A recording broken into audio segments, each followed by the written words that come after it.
तो फिल्म की शुरुआत होती है ट्री नाम की एक लड़की से, जो कि बॉयज हॉस्टल में एक अनजान लड़के के कमरे में जागती है। तभी उसके फोन की रिंगटोन बजती है, जिससे हमें ये पता चलता है कि ट्री का आज बर्थडे था। ट्री को उसके डैड लगातार कॉल कर रहे थे, मगर वो उनके कॉल को भी नहीं उठाती। ये कमरा दरअसल कार्टर नाम के एक लड़के का था, जिसको ट्री जानती भी नहीं थी। वो खैर उठती है, कार्टर से सर दर्द की गोली मांगती है। उसे ऐसा लग रहा था कि शायद जब वो रात बहुत नशे में थी तो कार्टर ने उसका गलत फायदा उठाया होगा। खैर वो कार्टर के कमरे से बाहर आ गई थी। जब वो बाहर आती है तो बाहर निकलते ही एक लड़का ट्री पर लाइन मार रहा था। वो उसे छेड़ रहा होता है। तभी ट्री को आगे एक लड़का मिलता है जो उसे पसंद करता था, मगर ट्री को उसके अंदर कोई दिलचस्पी नहीं थी। फिर ट्री अपने गर्ल्स हॉस्टल में वापस आ गई थी, जहाँ पर आते ही ट्री की ग्रुप लीडर उससे पूछती है कि कल रात तुम कहाँ पर थी, मगर ट्री उसे कुछ नहीं बताती। इसके बाद उसके रूममेट, जिसका नाम लॉरी था, उसने ट्री के बर्थडे के लिए एक कपकेक बनाया था, मगर ट्री उस कपकेक को खाए बिना ही कचरे के डब्बे में डाल देती है। ट्री एक अच्छी लड़की नहीं थी, उसे दूसरों की फीलिंग्स, एहसासात की कोई कदर नहीं होती। इसके बाद ये सभी कॉलेज में चली जाती हैं, जहाँ पर इनकी मीटिंग चल रही थी। एक लड़की जब चॉकलेट शेक लेकर इनके पास आती है तो इनके ग्रुप लीडर ने उसे डांट दिया था, क्योंकि इनके नजर में ये खाना सेहत के लिए अच्छा नहीं था। वो लड़की जब उठकर इस टेबल से जा रही थी तो जाते हुए वो कार्टर से टकरा जाती है। कार्टर भी इनके कॉलेज का ही स्टूडेंट था। वो यहाँ पर ट्री का ब्रेसलेट लौटाने आया था, जो कल रात उसके कमरे में ही रह गया था। लेकिन ट्री कार्टर को घूर कर वहाँ से जाने का कहती है, ताकि किसी को भी कल रात के बारे में पता न चले कि वो कार्टर के कमरे में रुकी थी। फिर जिसके बाद वो अपने कॉलेज के हॉस्पिटल कैंपस में जाती है, जहाँ पर उसे अपने प्रोफेसर डॉक्टर से मिलना था, जिसके साथ ट्री का अफेयर चक्कर चल रहा था। तभी वहाँ पर डॉक्टर की वाइफ भी आ जाती है, जिसके सामने ये दोनों नॉर्मल होने का नाटक करते हैं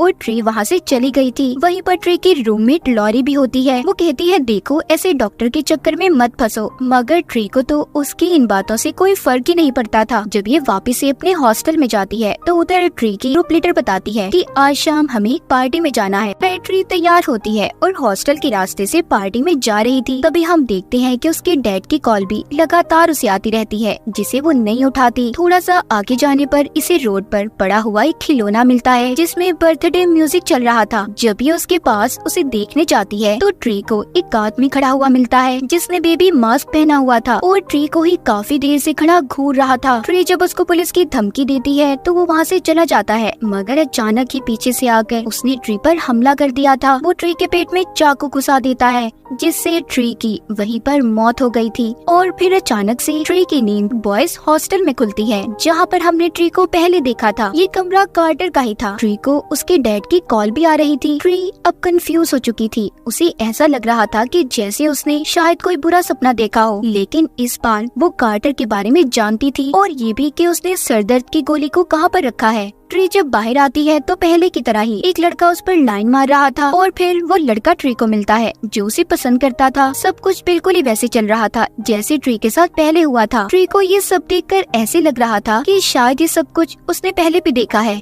मगर उसे सही से कुछ भी याद नहीं था। जब ये अपने हॉस्टल में जाती है तो पहले की तरह ही लॉरी उसके लिए कपकेक लेकर आती है, जिसे ट्री इस बार भी खाए बिना कॉलेज के लिए निकल गई थी, जहाँ पर वो अपने पास ही बेबी मास्क पड़ा हुआ देखती है, जो उसने कल रात कातिल के चेहरे पर देखा था। उसे यहाँ पर कुछ समझ नहीं आता कि उसके साथ आखिर चल क्या रहा था। कार्टर भी उसका ब्रेसलेट वापस करने आता है। इस बार सामने से ही ट्री कार्टर से अपना ब्रेसलेट ले लेती है। अब वो अपने डॉक्टर के पास जाती है अपनी ऐसी हालत के बारे में बताने के लिए, मगर डॉक्टर तो उसकी किसी बात पर तवज्जो नहीं देता। शाम को ट्री फिर से जब पार्टी के लिए तैयार होकर निकलती है तो उसे फिर से रास्ते में खिलौना पड़ा दिखाई देता है, जिसमें हैप्पी बर्थडे का म्यूजिक चल रहा था। तो ट्री यहाँ पर समझदारी दिखाती है। इस बार वो उस खिलौने के पास नहीं गई थी और अपना रास्ता बदल लेती है, जिसके बाद वो उस जगह पर पहुंच गई थी जहां पर पार्टी चल रही होती है। दरवाजा खोलते ही उसे अपने सामने वही किलर कातिल दिखाई देता है, जिसने बेबी मास्क पहना हुआ था। ट्री उसके मुंह पर मुक्का देकर मारती है, मगर तभी लाइट्स जल गई थी। दरअसल यहाँ पर ट्री के दोस्तों ने उसके लिए सरप्राइज बर्थडे पार्टी रखी थी। फिर वो दोस्त ट्री से मिलने आता है जिसने मास्क पहना हुआ था। वो ट्री में कुछ ज्यादा ही दिलचस्पी ले रहा था, मगर उस लड़के को ट्री के ग्रुप लीडर कर पसंद करने लगी थी। ट्री को भी वो लड़का थोड़ा सा अच्छा तो लगता ही है। वो बहाना लगाकर उस लड़के के कमरे में जाती है, जहाँ पर पहले तो वो मास्क लगाकर उसके सामने आता है, फिर वो लाउड म्यूजिक चलाता है और अजीबोगरीब डांस करने लगा था। तभी वहाँ पर असली कातिल आ जाता है। वो पहले उस लड़के को मारता है और फिर उसने ट्री पर हमला कर दिया था। वो एक कांच का टुकड़ा लेकर ट्री को मार देता है, जिसके बाद वो फिर से कार्टर के कमरे में जागती है। अब वो काफी परेशान हो गई थी। आज उसका बर्थडे था। यहाँ पर हमें पता चलता है दरअसल ट्री एक टाइम लूप में फंस चुकी थी। जब भी उसका कत्ल होगा तो वो टाइम दोबारा से रीसेट हो जाएगा, इसीलिए उसके साथ बार बार ये सब हो रहा था। उसका happy birthday happy death day बन चुका था। जब ट्री बाहर निकलती है तो उसके साथ वही सब होने लगता है जो उसके साथ पहले हुआ था। वो जल्दी से अपने हॉस्टल पहुँचकर अपनी रूममेट लॉरी को बताती है, मगर उसे उसकी इन बातों पर यकीन नहीं आ रहा था। अब इन सब बातों पर यकीन करवाने के लिए वो उसे बताती है कि मैं जानती हूँ तुमने मेरे लिए कपकेक भी बनाया है और मैं ये भी जानती हूँ शाम को सरप्राइज पार्टी है। लॉरी को उसकी बातें सुनकर ऐसा लग रहा था कि ट्री बीमार है। वो ट्री से कहती है कि आज रात तुम घर पर ही रुको और आराम करो। ट्री भी ऐसा ही करती है। उसने सारी खिड़कियां दरवाजों को बंद कर दिया था और जब वो लॉरी का बनाया हुआ कपकेक खाने ही वाली थी तभी उसे कुछ आहट महसूस होती है। जब ये हथियार लेकर दरवाजे की तरफ बढ़ती है, मगर इस बार कातिल ने इस पर पीछे से वार किया था और उसे चाकू मार देता है। ट्री चौथी बार फिर से कार्टर के कमरे में जागती है। इस बार वो बहुत ज्यादा डरी हुई थी और उसका जिस्म भी काफी दर्द कर रहा था। वो बाहर निकलकर सबको यहाँ वहाँ देखने लगती है, जिस वजह से उसे चक्कर आ गए थे। तभी कार्टर उसके पास उसका सामान लेकर आता है। वो कार्टर के गले लगकर रोने लगी थी और उससे मदद मांगती है। वो उसे सब कुछ बताती है। सब बातें सुनकर कार्टर कहता है, तुम एक टाइम लूप में फंस चुकी हो ट्री, और तुम जब तक उससे बाहर नहीं निकलोगी, जब तक तुम अपने असली कातिल को न पकड़ लो कि आखिर कौन इंसान है जो तुम्हें मारना चाहता है। कार्टर ट्री से उसके सभी दुश्मनों के बारे में पूछता है और लिस्ट बनाने लगता है कि आखिर कौन कौन है जो तुम्हें मारना चाहता है। कार्टर यहाँ पर ट्री से ये भी कहता है कि जब तुम नशे की हालत में मेरे कमरे में आई तो मैं अपने दोस्त के कमरे में जाकर सो गया। मैंने तुम्हारे साथ कुछ भी गलत नहीं किया। यहाँ पर ट्री को पता चलता है कि कार्टर एक अच्छा लड़का है। फिर कार्टर ट्री को बताता है, तुम्हारी लाइफ जिंदगी में बेशुमार मौके हैं जिससे तुम अपने कातिल को पकड़ सकती हो। तुम्हें टाइम लूप की मदद से अनलिमिटेड लाइफ मिली है, ना खत्म होने वाली जिंदगी। ट्री अब उन सभी की लिस्ट बनाती है जो जो उसको मार सकता था, जिसमें सबसे पहले वो उस लड़के का नाम तो पहले ही काट देती है जिसको कातिल ने पार्टी में मार दिया था। फिर वो उस लड़के पर नजर रखती है जो ट्री को पसंद करता था, मगर वो देखती है कि वो लड़का तो खुद एक ऑफिसर के साथ लगा हुआ है। तभी कातिल पीछे से आकर एक बार फिर ट्री को मार देता है। इस तरह टाइम दोबारा से रीसेट हो जाता है। दूसरी बार ट्री अब डॉक्टर की वाइफ पर कमांडो बनकर नजर रखती है, मगर वहाँ पर भी कातिल ने आकर उसे मार दिया था। फिर अगली बार ट्री अपनी ग्रुप लीडर पर नजर रखती है। वो समझती है कि यही कातिल है। तभी वो उससे लड़ते हुए रोड पर गिर जाती है और अचानक से एक ट्रक ने आकर उन दोनों को कुचल दिया था। और इस तरह ट्री ने एक एक करके सभी लोगों के बारे में पता कर लिया था, मगर अभी तक उसे कातिल का पता नहीं चला था।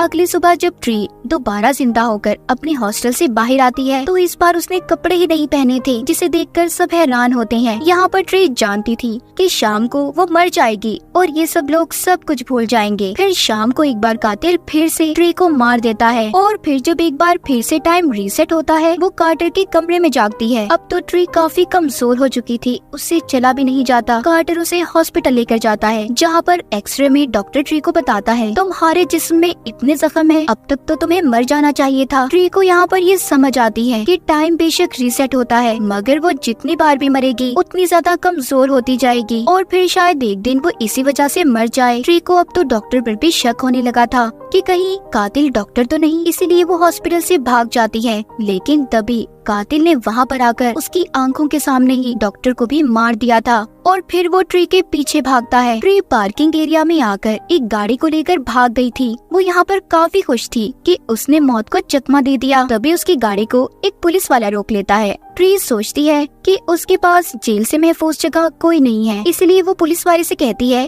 कि मैंने बहुत ज्यादा नशा किया हुआ है, मुझे गिरफ्तार कर लें। जब पुलिस वाला उसे अपनी गाड़ी में बिठा रहा था तभी एक गाड़ी आकर पुलिस वाले को टक्कर मारकर कुचल देती है, जो कातिल की थी। अब कातिल जलती हुई मोमबत्ती को रोड पर गिराता है क्योंकि वहाँ पर गाड़ी का पेट्रोल गिरा हुआ था, जिससे वहाँ पर आग लग जाती है और गाड़ी में एक धमाका हो गया था जिसमें ट्री बैठी थी, उसकी मौत हो जाती है।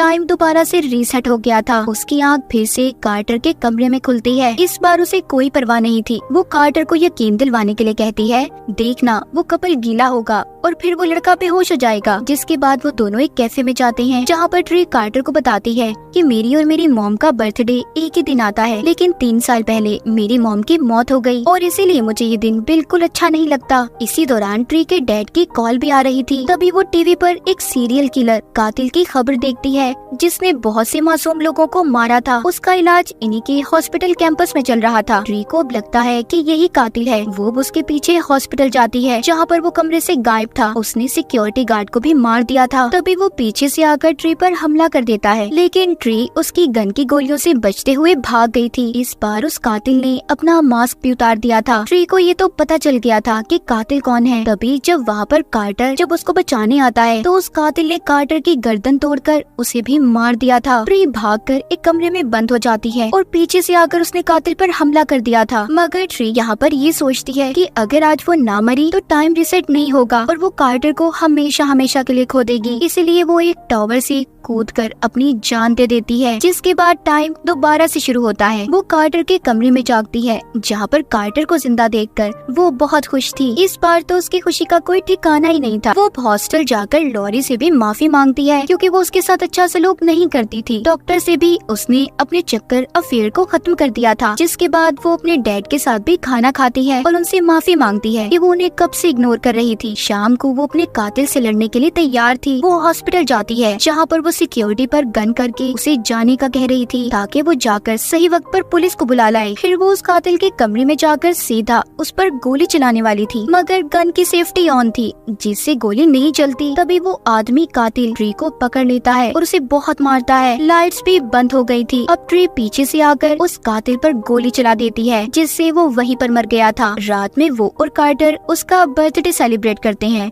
वो लॉरी का बनाया हुआ कपकेक खाकर सो गई थी। मगर ये क्या, एक बार फिर टाइम रीसेट हो चुका था। वो फिर से कार्टर के कमरे में जागती है। ट्री ने अपने कातिल को ढूंढ लिया था, तो उसे अब टाइम लूप से बाहर आ जाना चाहिए था, मगर अभी भी वो टाइम लूप में ही फंसी हुई थी। इसका मतलब ये था कि उसे असल कातिल अभी तक मिला ही नहीं था। इसलिए जल्दी से वो अपने हॉस्टल जाकर कपड़े पैक करने लगती है। वो लॉरी से कहती है कि मैं ये शहर छोड़कर जा रही हूँ। लॉरी उसके लिए कपकेक लेकर आती है, जिसे वो देखकर कहती है, नहीं मैं नहीं खा रही, ये पिछली रात ही मैंने खाया था। तभी यहाँ पर ट्री को ये बात समझ आती है कि कल वो अपनी नींद में ही मर गई थी। इस कपकेक में जहर मिला हुआ था और असली कातिल कोई और नहीं बल्कि उसी के साथ रहने वाली लड़की लॉरी है। वो सोचती है कि बाकी के दिन जब लॉरी टाइम के रीसेट होने पर उसके लिए कपकेक लाई, तब उसने वो केक नहीं खाया, जिस वजह से लॉरी ने उसे मास्क पहनकर मारने की कोशिश की थी। और वो उस आदमी की नर्स थी, जिसे ट्री ने अपना कातिल समझकर मार दिया था। इसीलिए उसने उसे अपना मास्क और कपड़े पहना दिए, ताकि ट्री को ऐसा लगे कि कातिल वही आदमी है और हमेशा इसी टाइम लूप में फंसी रहे। फिर यहाँ पर ट्री लॉरी से कहती है, अच्छा तुम अपना बनाया हुआ कपकेक मुझे खाकर बताओ। मगर वो ऐसा नहीं करती। लॉरी यहाँ पर हैरान थी कि ट्री को उसके बारे में पता कैसे चला। जब ट्री यहाँ से जाने वाली थी, तभी लॉरी पीछे से बालों से ट्री को पकड़ लेती है। यहाँ पर उसका असल चेहरा ट्री के सामने आ गया था। वो ट्री को इसलिए मारना चाहती थी क्योंकि वो उसी डॉक्टर को पसंद करती थी, जो ट्री के पीछे पड़ा हुआ था। यही वजह थी कि वो ट्री को खत्म करना चाहती थी। उसके और ट्री के दरमियान में काफी लड़ाई होती है। ट्री लॉरी के बनाए हुए ही कपकेक को उसके मुंह में डालकर उसे खिड़की से धक्का दे देती है। आखिरकार उसने असल कातिल को मार दिया था। आखिर में हमें ट्री और कार्टर दिखाए जाते हैं, जहाँ पर कार्टर उसे अपने साथ रहने का कह रहा था। अगला दिन शुरू हो चुका था। ट्री आखिरकार अपने डेथ लूप से बाहर आ गई थी। वो कार्टर के साथ बहुत खुश दिखाई दे रही थी। ये फिल्म भी यहीं पर खत्म हो जाती है।